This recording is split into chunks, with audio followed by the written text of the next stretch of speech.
for another deep dive.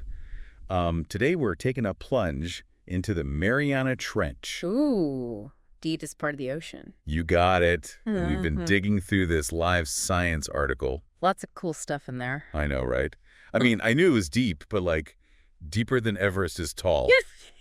Yeah, it's pretty wild. Challenger Deep, the very bottom part is actually like over 7,000 feet deeper than Everest. No kidding. Nope. Plus, it's not just about the depth. Right. I mean, the pressure is insane. There are crazy underwater volcanoes and the creatures down there. Don't even get me started on the life down there. Yeah. That's what I really wanted to unpack today. Yeah, it's a whole different world down there. How do things even survive down there? Well, to understand the life, you got to understand the environment, right? Makes sense. So the Mariana Trench is all about plate tectonics.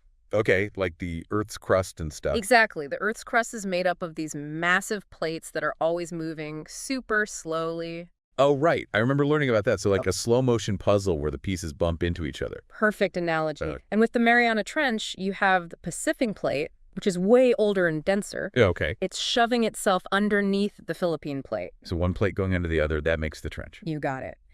And this process, we call it subduction, has been going on for millions of years. So that's why it's so incredibly deep. Exactly. It's made this deep, long, narrow gash on the ocean floor. It's actually longer than the Grand Canyon. No way. Yeah.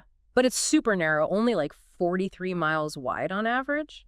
So how deep are we talking, really? Latest measurements say Challenger Deep, the deepest part, is 35,876 feet down. Whoa. Almost 7 miles straight down. I can barely imagine. Yeah. And then there's that pressure you mentioned. Oh, yeah. Just how bad is it down there? Imagine an elephant on your thumbnail. Ow. That's the kind of pressure we're dealing with at the bottom of the Mariana Trench. I can't even. But there's still life down there. Oh, absolutely. Life finds a way, right? Even in the toughest conditions. Oh, for sure. And the Mariana Trench, oh, it proves that for sure. So where do we even begin with this? What kind of crazy stuff lives down there? Well, let's start with the Mariana snailfish.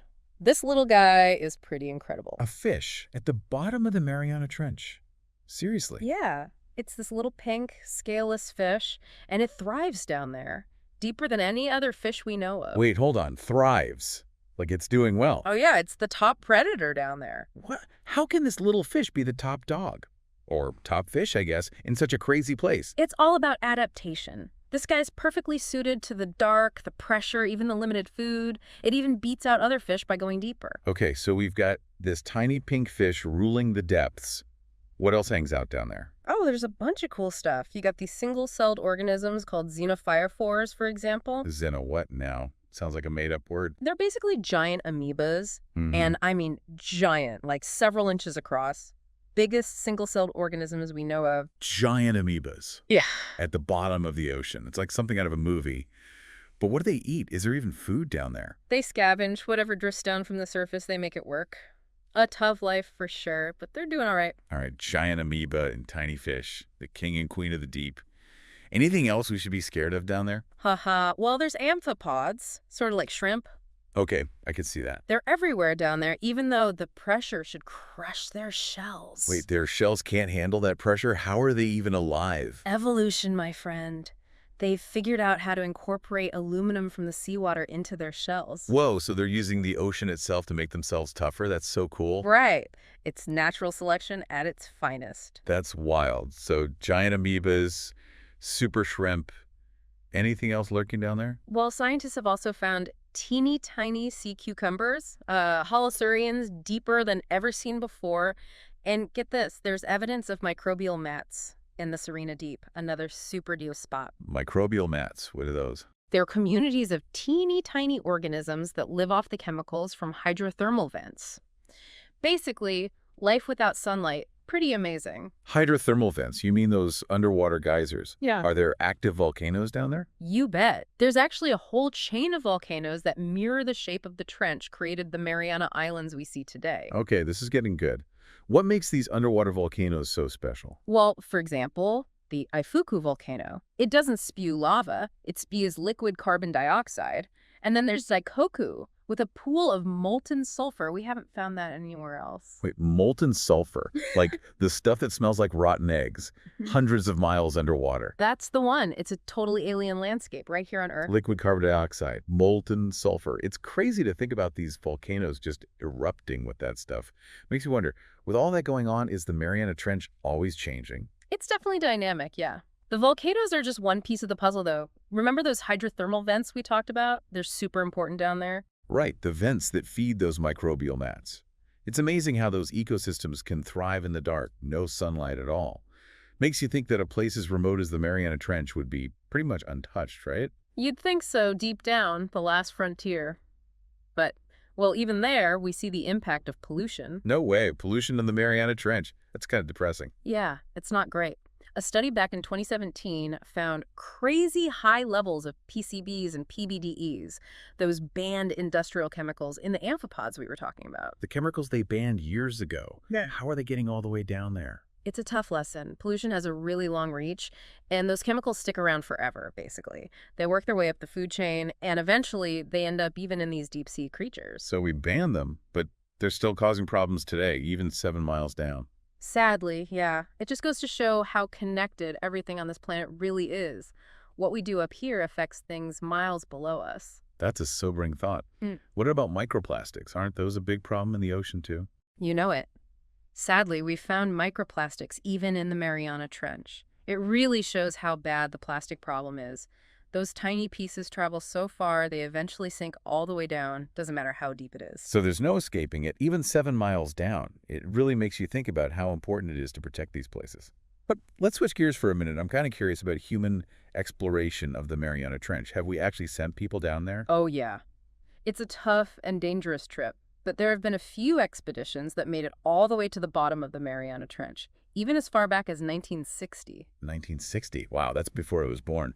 Who were the first brave souls to go down there? The first humans to reach Challenger Deep, the deepest part, were Jacques Piccard, an oceanographer from Switzerland, and Don Walsh, a U.S. Navy lieutenant.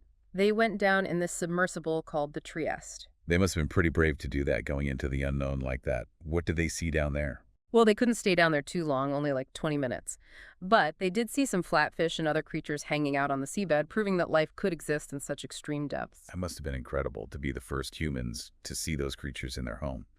Have there been any other crewed missions to the Mariana Trench? Yeah, a few, but they're super rare because of how complicated and risky it is. In 2012, James Cameron, the filmmaker, he piloted a submersible called the Deep Sea Challenger and made a solo dive to Challenger Deep.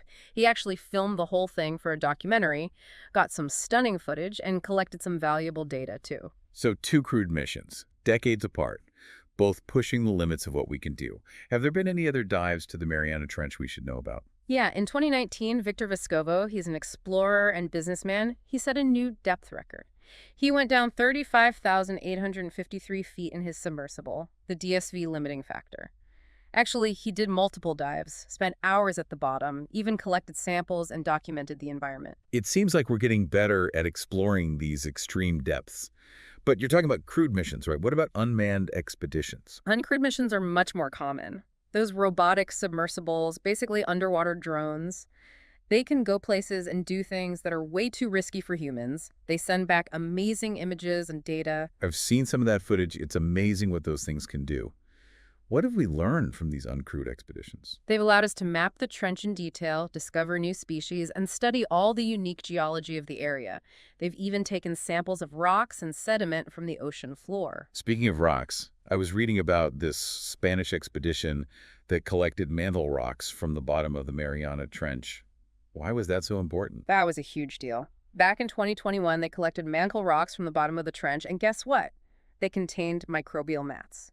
Those mats are communities of microorganisms that live in those extreme conditions way down there. So even on the rocks themselves, miles below the surface, there's life thriving in the Mariana Trench. It's incredible. We've talked about the trench's formation, the insane conditions, the strange creatures, the pollution issue, and even the daring human expeditions to its depths.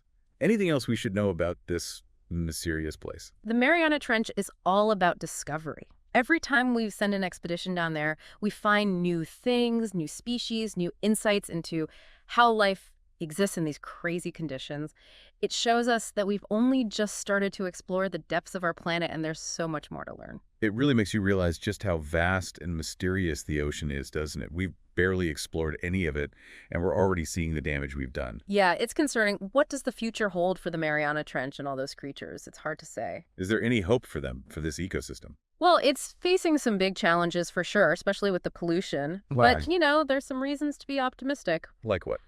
Well, remember those microbial mats? Yeah. They show how resilient life is. Yeah, adapting and surviving in the harshest conditions.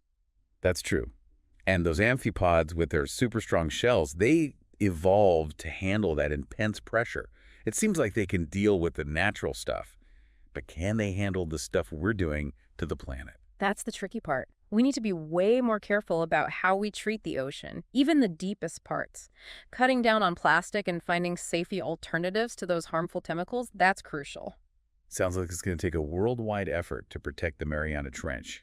Are there any projects or anything specifically trying to protect this area? Actually, yeah. In 2009, they established the Mariana Trench Marine National Monument. It's huge, covers a big chunk of the trench, Oh, wow. and it's designed to protect it from things like mining and drilling. That's awesome.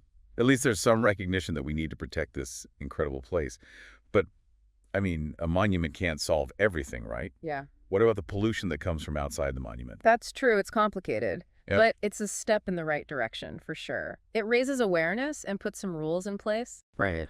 And, there's a growing concern worldwide about plastic and what it's doing to the ocean. Yeah, I've seen that. And that's leading to some action. Countries and organizations working to reduce plastic and find better alternatives. Well, this deep dive has been pretty eye-opening for me, that's for sure. I've learned so much about the Mariana Trench, from how it formed to all the crazy life down there, the pollution problem, and what people are doing to try and protect it. It's definitely a place that sparks the imagination. It reminds us of just how powerful and diverse life is, but also how much of an impact we have, even in the most remote places. Absolutely. And hey, before we wrap up, I want to remind everyone that we use this awesome Live Science article for all this info. There's a link to it in the show notes if you want to check it out. Yeah, it's a great article. It goes into more detail about all the scientific discoveries or research going on in the Mariana Trench. It's a field that's always changing, always something new to learn. Well, I think we've pretty much covered everything about the Mariana Trench today. We've gone from the crushing depths of Challenger Deep to the amazing creatures that live there, and we've even talked about the threats they face and what's being done to protect them. It's been a wild ride. I hope it's left you with a sense of wonder and a new appreciation for life on Earth. For sure. So, until next time, keep exploring, keep learning, and keep wondering about all the mysteries out there, especially the ones hiding deep beneath the waves.